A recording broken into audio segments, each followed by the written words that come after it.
व्यवस्था तो कोई नहीं। राजनीति में धर्म को हावी होना चाहिए। धर्म को, राजनीति जो आज की है, आज का जो परिवेश है, उसमें जिस तरीके से धर्म को बढ़ावा दिया जा रहा, श्रीलंका ने दिया, आपने असर देखा, पाकिस्तान ने दिया, आपने असर देखा। क्या देश में जो राजनीति इस समय चल रही है, धर्म के नाम पे चल रही देखिए, मेरा जो मानना है कि राजनीति धर्म के ऊपर हावी नहीं होनी चाहिए, धर्म राजनीति के ऊपर हावी होना चाहिए। अब दुर्भाग्य है कि धर्म के ऊपर राजनीति हावी हो रही है। वो सौभाग्य था हमारा कभी गांधी, नेहरू के, पटेल के जमाने में जो आदर्श थे हमारे देश के, अम्बेडकर जी, उस समय पर धर्म राजनीति के अधीन, धर्म के अधीन राजनीति होती थी। आज दुर्भाग्य इतना हो गया है कि राजनीति के अधीन धर्म को लाके खड़ा कर दिया। ये हमारा और आने वाली पीढ़ी का दुर्भाग्य है। इससे हमें कैसे निकलना है, इस बात पर हमको मंथन करना है। महाराज जी, एक सवाल और आपसे, चूंकि सियासी गलियारों में बहुत ज्यादा आजकल चर्चा का विषय बना है हिंदू धर्म और बौद्धिक धर्म, दोनों में क्या अंतर है? उसका क्या वास्तविक अर्थ क्या है? पड़ेगा। देखिए, जहां तक मेरा मानना है, हमारे सनातन धर्म के 10 प्रमुख लक्षण हैं और हर धर्म जितने भी बने हैं, धर्म एक है, धर्म सनातन है, सबका लक्ष्य एक है। आप बौद्ध धर्म सिद्धार्थ जी ने चल अपनाया, तो सिद्धार्थ जी कहते हैं अहिंसा परमो धर्म, और ये हमारे सनातन धर्म का ही लक्षण है। आप ईसाई को उठा लियो, परोपकार से हिता है न धर्म, वो कहते हैं परोपकार से बड़ा कोई धर्म नहीं। लेकिन बौद्ध धर्म मानने वाले तो हिंदू धर्म को मानते ही नहीं, वो तो कह रहे भगवान है ही नहीं। भाई साहब, भगवान के बगैर, ईश्वर के बगैर तो हम और आप जो बोल रहे हैं, ईश्वर ने इस प्रकृति का निर्माण किया है, ईश्वर क्यों नहीं है? कौन नकारता है? ईश्वर नहीं है तो न मानने वाला, इसके पूर्वज संसार में आए, आज संसार छोड़ के चले गए, कहाँ चले गए? क्यों नहीं है ईश्वर? अब उनका वक्तव्य क्या है कि वो निराकार को मानते हैं कि साकार को मानते हैं, ईश्वर क्यों नहीं है? ईश्वर के बगैर तो हम यहाँ बोल रहे हैं, उसके बाद नहीं बोल पाएंगे। अच्छा महाराज जी, एक सवाल और आपसे है, क्योंकि अगर राजनीति की बात करूं तो बहुत ज्यादा चर्चा का विषय रहता है बड़ों की व्यवस्था, जातियों की व्यवस्था। क्या वास्तविक क्योंकि मोहन भागवत ने तो बहुत अभी साफ साफ स्टेटमेंट दे दिया कि जातियों की व्यवस्था ब्राह्मणों ने बनाई है। ये वास्तविक वर्णों की व्यवस्था और जातियों की व्यवस्था कैसे बनी इस देश में, जो आपस में बंटवारे की राजनीति? आप अगर शास्त्रों के अनुसार बैग में चले जाएंगे तो हम सभी ऋषियों की संतान, ब्रह्मा जी से ही सबका उत्पत्ति होती है,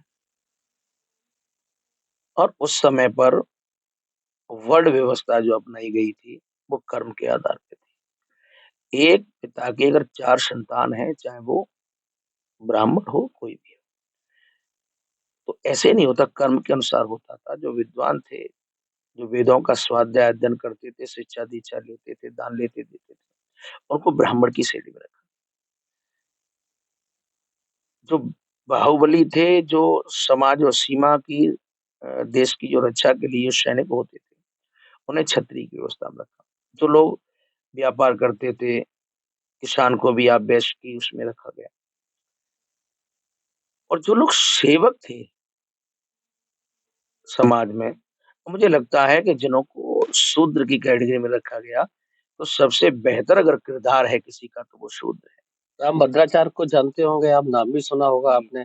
उन्होंने कहा है कि ब्राह्मण शराबी हो, जुआरी हो, कबाबी हो, मतलब कैसा भी हो, अनपढ़ हो, जाहिल हो, कुछ भी ना आता हो, पूजनीय है।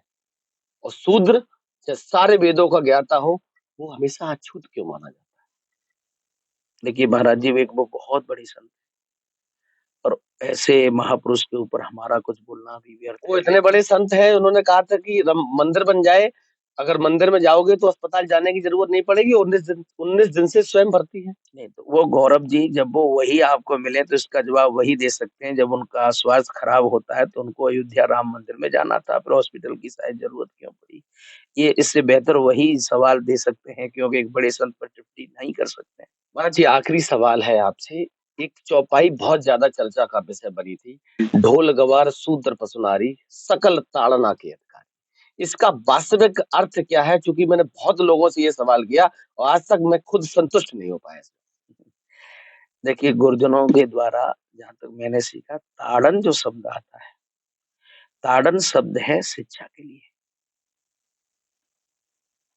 ताड़न का अर्थ है सीखना, शिक्षा। ढोल, ढोल को आप जब तक नहीं बजा सकते, जब तक उसका ज्ञान आपको नहीं है। आप उसे बजाना नहीं सीखते, आपने उसे तराशा नहीं है। ऐसे ही पशु, शूद्र, ये सभी शिक्षा, प्रेम, स्नेह की बात है। इसमें इतना विवाद का जो रूप दिया गया है, मेरे हिसाब से नहीं। और सीधा-सीधा अगर आप लेते हैं, तो चौपाई को समझना चाहिए कि चौपाई कौन-सी जगह पर है। महाराज जी, थोड़ा-सा मुझे ऐसा लग रहा है कि आप थोड़ा-सा चीज़ों को नहीं खुल के कह पा रहे हैं, चूँकि अगर बात करूँ वृंदावन में बैठे विराजमान परमानंद महाराज स्ट्रेट फॉरवर्ड बोलते हैं कि सब पाखंडवाद है। अगर आत्मा आपकी संतुष्ट है तो परमात्मा संतुष्ट है, लेकिन वास्तविक आप धर्म के नाम पे जिस तरीके का धंधा चल रहा है, आप भी देख रहे हो और हम भी देख रहे हैं।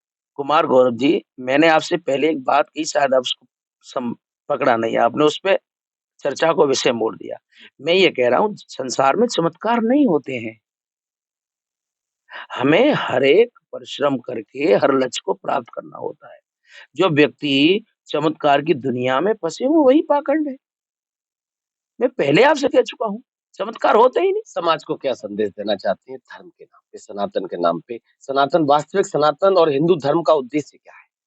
हमारा धर्म हमें सबसे प्रेम करना सिखाता है।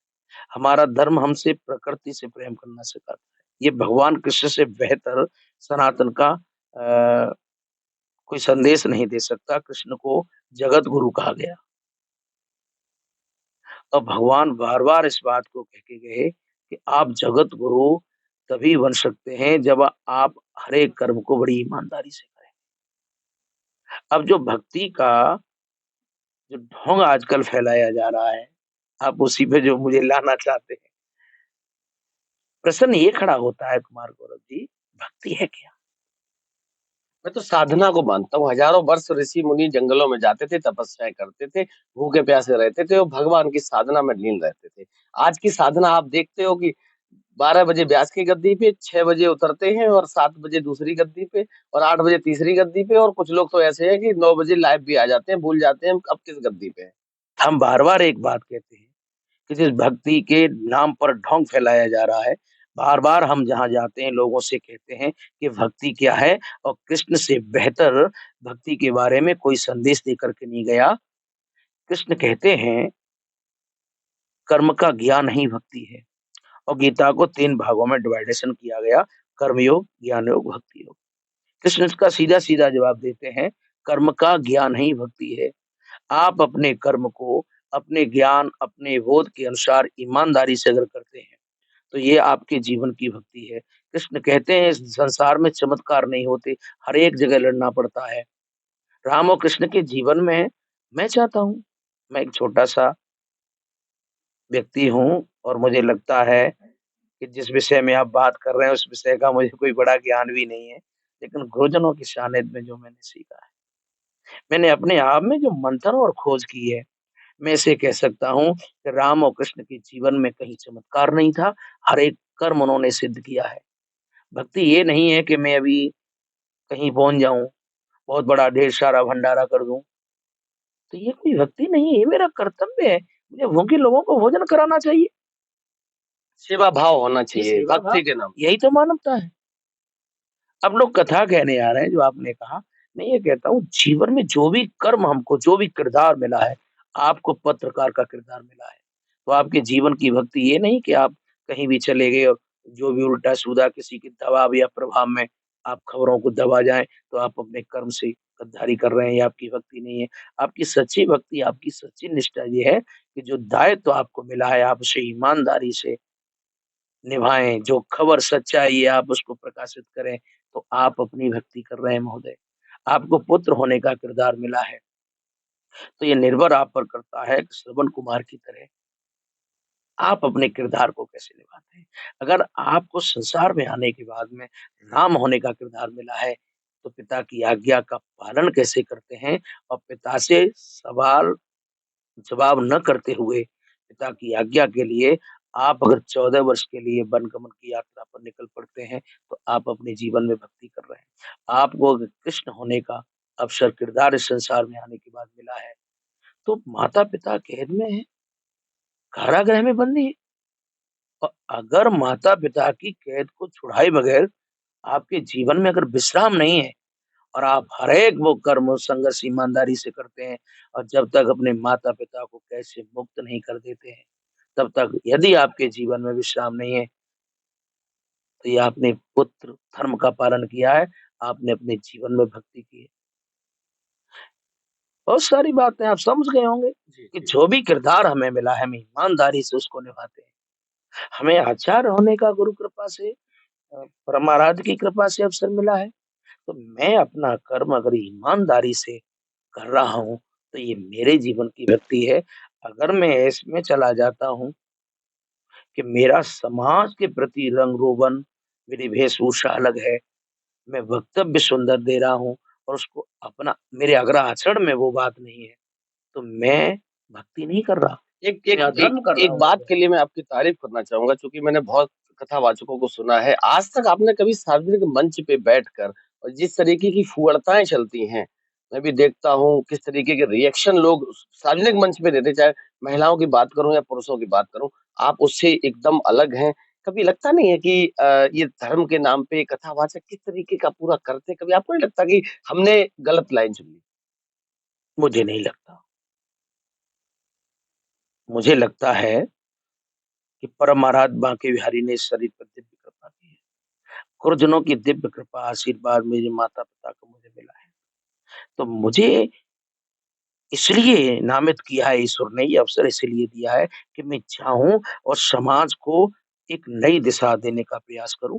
कौन क्या कर रहा है, मुझे अपना कर्म साबित करना है और मैं ये भी कहता हूँ कि आराध्य की कृपा से जब इस दिन इस शरीर पर अगर कोई उँगली उठ जाएगी और मैं कोई कर्म ईमानदारी से नहीं कर पाऊँगा, तो मुझे लगता है कि मैं आराध्य का और श्रीमद् भागवत के श्रोताओं का, भक्तों का अपराधी नहीं बनना चाहता। मेरे शरीर में जब तक सामर्थ्य है और मैं कहता हूँ, मैं जहाँ भी जाता हूँ, लोग हमारे आचरण में कहीं भी खोजें, हमें अवगत कराएँ कि हमारे अंदर कमी क्या है और ये भी हो सकता है कि कोई मिस्टेक हमसे भी हो सकती है। बहुत-बहुत धन्यवाद महाराज जी बात करने के लिए, समय देने के लिए। कहा जाता है कि उसूलों पे आँच आए तो टकराना ज़रूरी है और ज़िंदा हो तो ज़िंदा नज़र आना ज़रूरी है। पाखंड के खिलाफ था, हूँ और रहूँगा। हिंदुत्व के खिलाफ कभी नहीं था, सनातन के खिलाफ कभी नहीं था, ना हूँ, ना कभी रहूँगा। बहुत-बहुत धन्यवाद महाराज जी, हमारी तरफ से आपको आने वाले उज्ज्वल भविष्य के लिए बहुत-बहुत बधाई, शुभकामनाएँ।